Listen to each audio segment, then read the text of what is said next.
Hello, it's that time once again where I bring you another random map game, and today I'm going to be looking at one of the games from the Extreme Challenge Tournament pack, and it's going to be between TheViper in red playing as Aztecs and in grey playing as Vikings.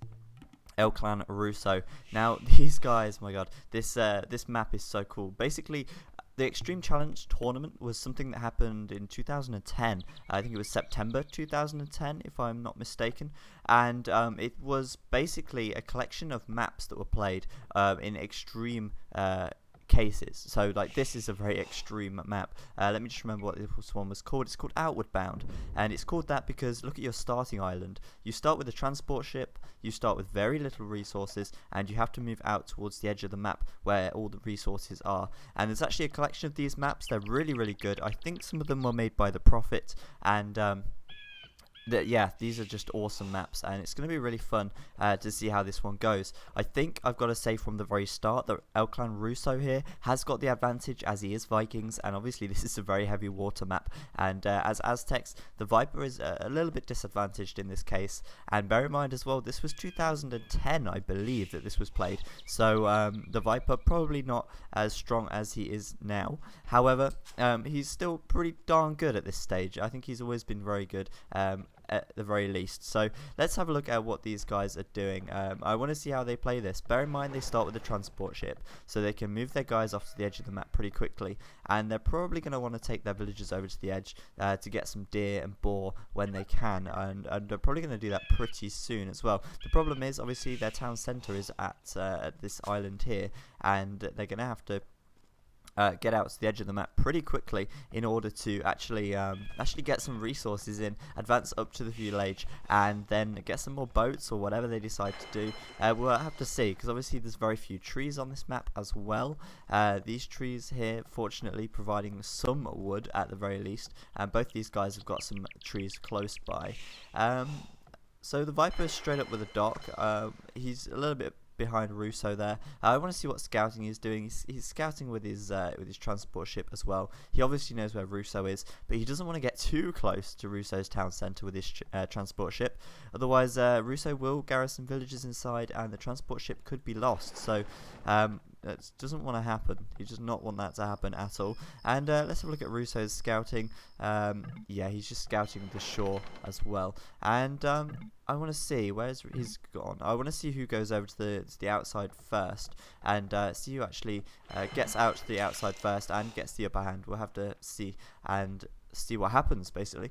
TheViper then with a fishing ship out, Ruso as well with a ship out, and these guys looking pretty neck and neck at the moment, so I'm going to speed things up for the time being. And there we go, I've just noticed TheViper straight into his transport ship there, moving out towards the edge of the map. Where is Ruso? He's not moving out to the edge of the map yet, so TheViper could get an early game advantage here if he plays this one safe. Obviously he's going to go out to the edge of the map looking for more wood, so we can build a lumber camp right here on this wood here. I don't know if it's such a good idea building it so close to the edge of the water, because obviously Ruso could very easily bring some galleys here and attack when he gets to the village. Perhaps if you explored a little bit and made a lumber camp here, that would be a lot better for him. He didn't really explore the map that much before he actually went onto this mainland, and he probably should have looked for some food first and actually scouted a little bit before he set that lumber camp up so quickly. Is Ruso still on his mainland? Yeah, he's on his little island. He's not moving out just yet. He's finally just getting some villagers into the transport ship there, and they're going to move out. And I want to see if Ruso actually scouts first before throwing a lumber camp down. I've got a feeling he's going to. I'm not 100% sure. Thankfully, though, TheViper does have shorefish. In fact, both of these guys have shorefish. And if it wasn't for the shorefish, it would have been a lot harder than it already is to start off. And obviously, the villagers can actually gather from the shorefish very quickly. And I've just seen Ruso gather all of his villagers inside of his town centre. No, he's not ready to advance just yet, but he is almost out of wood on his island, and he's going to have to get over to here. As you can see, he's done a little bit of scouting, or doing a little bit of scouting, before he actually throws down his lumber camp, and he might even find these turkeys that I just hear. And that, oh no, he's not going to, but he's going to find these ones. That's great for him. Bit of extra food to help him along the way early on. And as you can see, now he's done some scouting and he's throwing a town centre down. This is a really nice strategy. He's deleted his original town centre and he's throwing down a new one in place of his old one, because obviously you can actually afford to do that because you start with 200 stone. So that's a really nice strategy from him, and the Viper hasn't actually done that, so that's pretty interesting. I think it's obviously going to delay his villager production, but it is going to help him out in the long run, because his town centre being over here is absolutely no use to him whatsoever. And obviously over here it's going to be a lot more protected, and also as well you've got to bear in mind that his villagers won't have to be ferried backwards and forwards the whole time. So I think Ruso played it very, very cleverly there, and this town centre is a great move from him, and I think that could work to his advantage very, very much. That's just been completed then, and he's going to continue villager production, but as you can see, the Viper's score is getting very, very far ahead, and this is not looking so good for Ruso. Obviously very delayed with the town centre, so, well, very delayed with villager production. If we have a look at the population, it's 21 to 26, so the Viper's got quite a nice lead at this stage, and a few idle villagers unfortunately, but I'm sure he's going to do something about them fairly soon. Yeah, going to go collect turkeys, and obviously going to want to get a few more fishing ships out as well, just to... Oh hello, that's not good. Like 3 wolves attacking him there. That villager just died, unfortunately. He's going to be able to get that back there. There we go. He's fine. He's absolutely fine. He's scouted around with his turkeys. He's found some gold over here as well, which is great for him. But obviously he's going to have to get quite a few fishing boats out to be able to get up to 500 food. Ruso, on the other hand, is still in a similar situation. So much wood coming in, and he's not built another dock just yet. Oh no, he has. My bad, I didn't notice there was 2 on his little island. The Viper's just got his second one up. So these guys still fairly neck and neck. Viper with a very large score lead at this stage, and we'll have to see where it goes. Obviously Aztec's very, very strong economy early on, and I think the Viper has probably got an advantage at this stage, but we'll have to see how Ruso plays this, because obviously he's abandoned his home island now. His house is going to be a bit vulnerable if the Viper advances up to the feudal age, but that's not too much of a problem for him. And obviously as well, he's going to have lots of food coming in as well, due to the fact that he's going to get these turkeys and pick them up and get a load of fishing boats out also. So I think these guys are fairly neck and neck at the time being. If Ruso hadn't have deleted his town centre and moved it, they'd probably be very, very similar in score at this stage. Viper as well, 2 docks with fishing ships coming out continually, and near enough getting to the 500 food mark at this stage. Ruso a little bit further behind, 30 population to 32, so Ruso has actually caught him up. I think that's because he had the second dock out earlier, and yeah, so this is pretty interesting. The Viper getting some gold already. Maybe he's going to go get some get ready to get some galleys out, perhaps. He knows there's gold over here, so he's not going to be in any shortage of gold. But yeah, I think the Viper going to get up to the castle age very, very quickly now, nearly at 500 food, and Ruso a little bit further behind. So if Viper gets up to the castle age first, he can get out those all-important galleys first, and it's very, very important to gain an upper hand on the water against a Viking player, because Viking ships in general, all of their ships build a lot faster. And if we actually have a look at the tech tree, I can't remember the exact amount. Vikings warships 20% less. Sorry, they cost 20% less. So obviously it's going to really help him out with the warships, with the galleys even, on the water, because obviously he's going to be able to get a lot more out a lot faster, and that means the Viper needs to get up to the feudal age first and make sure Ruso cannot gain water control. This map obviously going to be so huge for water control. There's a lot of fish in the water, and if you're fishing, you're going to be in a much better situation, a much better situation. Viper finally on the way up to the feudal age, and third dock going up on his little island. He's going to definitely looking to get be looking to get aggressive very quickly, and unfortunately running out of food. I don't know if he's just going to be scouting a bit more. He's just found some more turkeys, so he might be okay, and setting up a gold mining camp over here so that he can get up plenty of galleys. Obviously at this stage his main food source is going to come from his fishing ships. All of his villagers are going to be mainly on wood and on gold, and that's going to allow him to get plenty of galleys out, and 3 docks is pretty standard as well. So nearly at the fuel age now, and he's going to get galleys out very, very quickly. Ruso literally just clicked up to the fuel age, but he has got a few more population, I think, 48 to 39. So Ruso's population is absolutely storming ahead. I don't know how he managed to get so much population so fast. I just noticed a third dock going up. He's still making fishing ships out of all of them.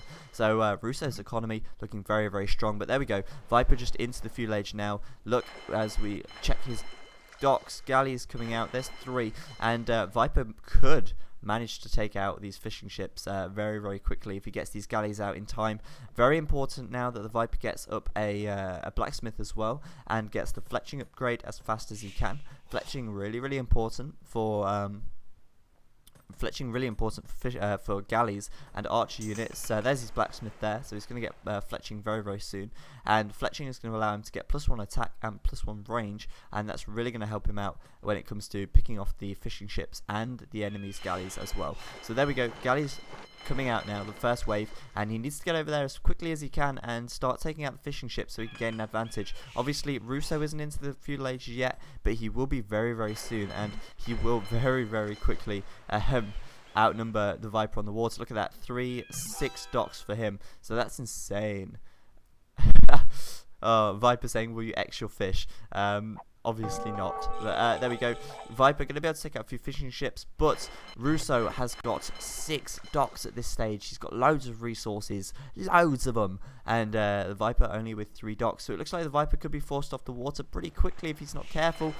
He's population capped, which is exactly not what he wants to be, and Viper, although he's going to be able to harass these fishing ships, he is very, very quickly going to find himself out of his comfort zone, because these docks are about to break loose and set lots of galleys after him. As you can see, that's 6 galleys there, and they've 6 docks there, and they've all got galleys queued up. So the Viper is very, very swiftly going to be outnumbered here. As you can see, he's only got 5, and there's going to be 6 on the water for Ruso. Blacksmith going up for Ruso as well. Viper not quite got fletching yet. It's being researched, but Ruso is going to be getting that very quickly as well. And now, as you can see, the Vikings galleys being bought out of the docks, and they've all got a galley queued up. So Ruso is producing galleys at twice the speed that the Viper is. I don't know if the Viper knows whether Ruso has got 6 docks.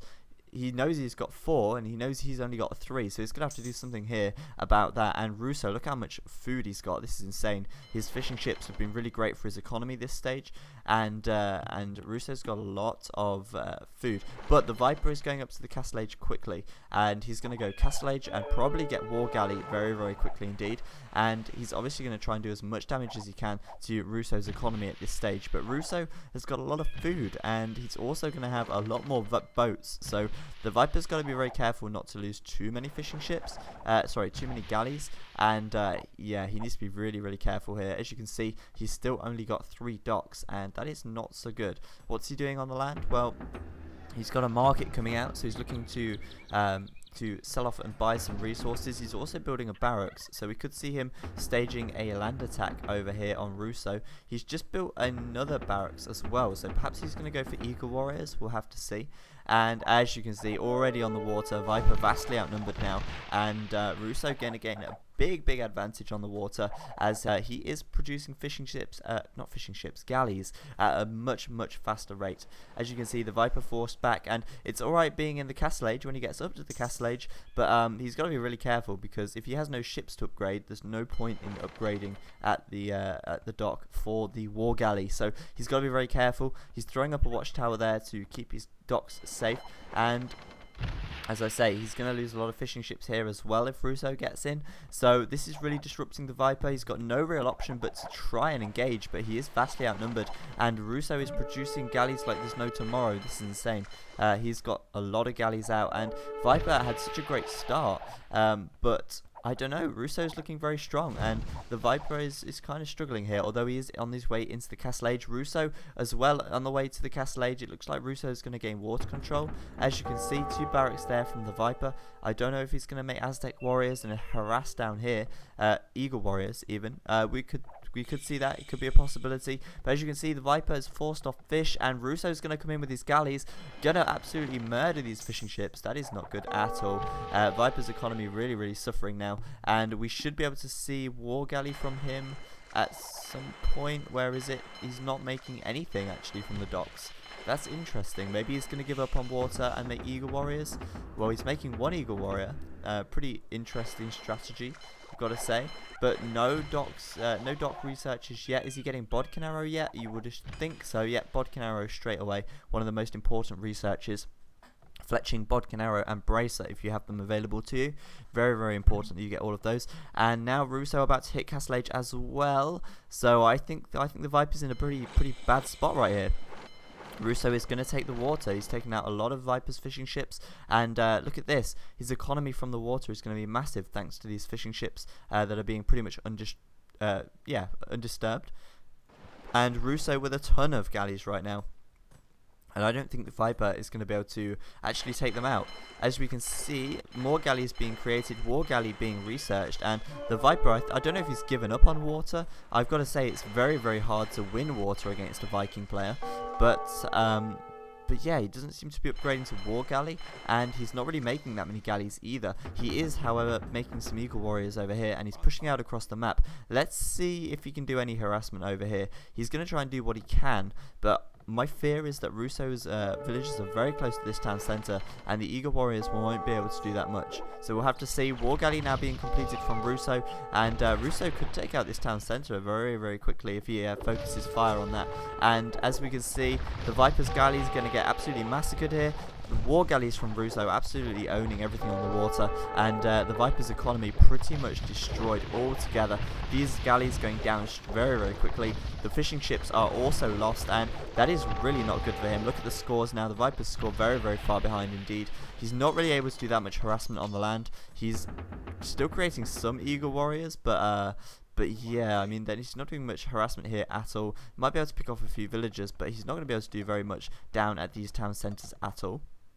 Ruso's economy, absolutely awesome. He's got loads of fishing ships still, and he's absolutely owned Viper on the water, I've got to say. And now he's going to be even harassing from the shoreline. So Viper really not looking in a good situation. I don't really know why he didn't build a mining camp here. His villagers are going backwards and forwards between this gold camp and the town centre, and yeah, I've got to say, not an amazing play by him this game. And yeah, 3 town centres for Ruso back here, so the Viper is not going to be able to do any harassment with the Eagle Warriors whatsoever, and obviously he's lost water now as well, so this is really bad for him. And I know it's probably a little bit early, but it's looking like it's going to be GG for the Viper. I don't know how he can come back from this.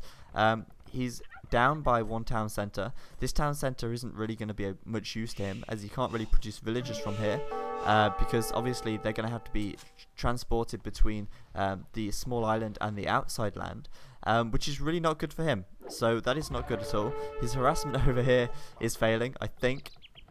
War Galley's getting in there to try and take out these Eagle Warriors as well. And so I've got to say, Ruso playing this very well indeed. Ruso's score is getting really far ahead now, over 1,000 difference, and he's taking out Viper's docks as well. So the Viper really not looking good, and ooh, I don't really know what he could even do in this position. I really don't know.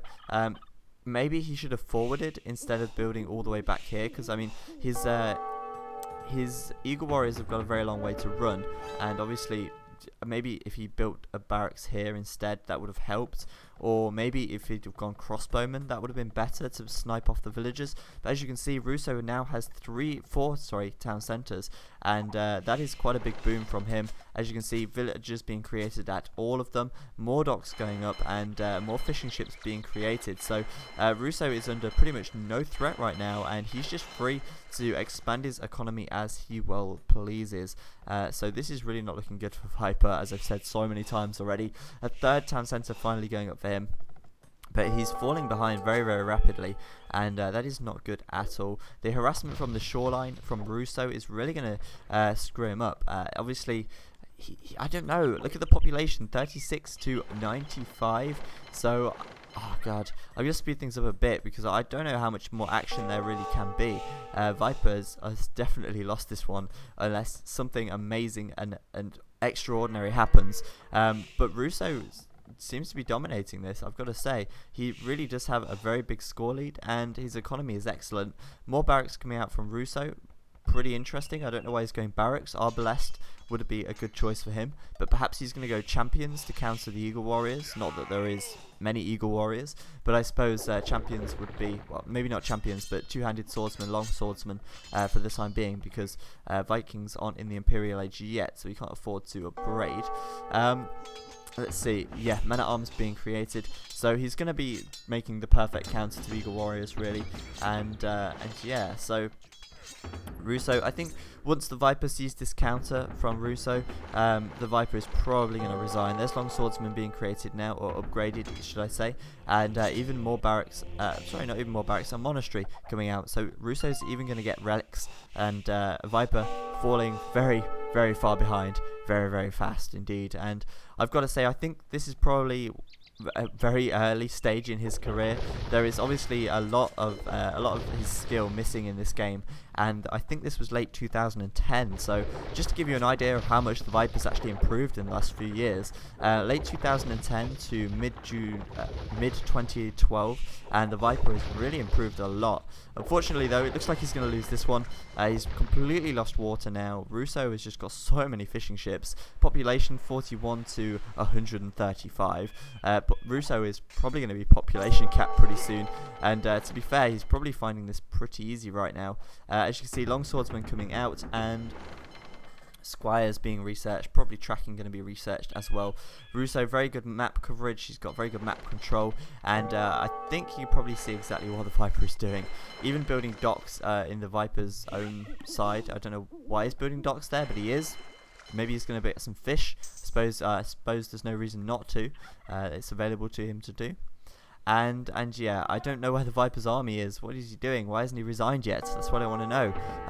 Getting absolutely steamrolled here.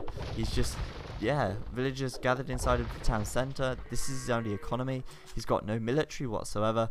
And Ruso 143 and Viper 46. Not even 100 yet. Not even half a centurion.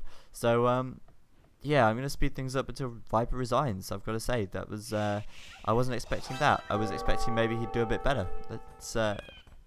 Let's see, I don't know why he's not resigned yet. Who knows? Siege Workshop going up, he's feeling optimistic perhaps? I don't know, but if I was looking at the scores and I was the Viper right now, I definitely wouldn't be feeling optimistic.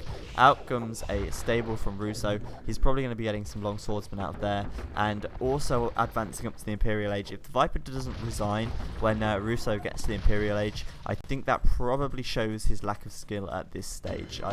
I don't know, I can't really say much because I'm not amazing myself, but Ruso's map control is just incredible.